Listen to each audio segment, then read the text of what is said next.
Failure can be a hard pill to swallow, but what is the etiquette when dealing with failure? Failure can be a whole host of things: not passing an exam, getting fired at work, or not achieving something you've set out to do. With me, failure can often be this nagging feeling that I haven't lived up to my own expectations of what I was meant to achieve.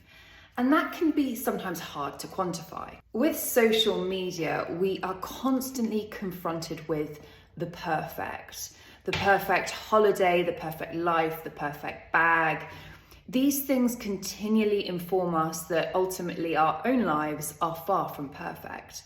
And that can put additional pressures on us. When I was a young girl, I used to read a lot of gossip magazines, from More magazine, Heat magazine, Grazia, etc. I started to get insecurities with my own body, with how I should look, what I should wear, what I should put myself out in the world as.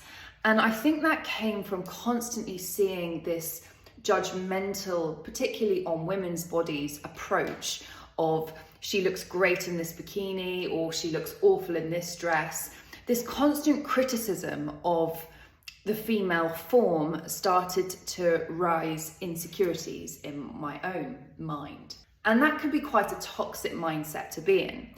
So I simply stopped reading these magazines, and quite quickly I began to shift back into a more positive mindset, or at least a more comfortable awareness and mindset of my own body. You have to remember that people tend to only show the very best on social media.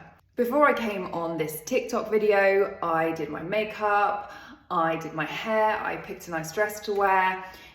You know, often at home I'm not wearing makeup, or I'm in my pajamas, or I'm having a bad hair day, but I'm unlikely to hit record when I'm in that moment.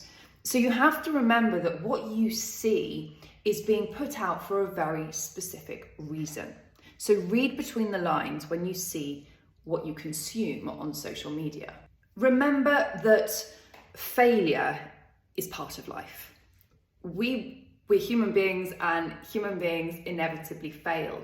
But the way I define failure is how you adjust and deal with it, how you cope with it, and what choices you make next time you find yourself in a similar situation. You should always be sensitive when it comes to other people's failure. I have met, unfortunately, some people in life that relish in other people's failure, or embrace the drama or uncertainty it can cause for people in their lives, and actually enjoy and relish being involved in that failure.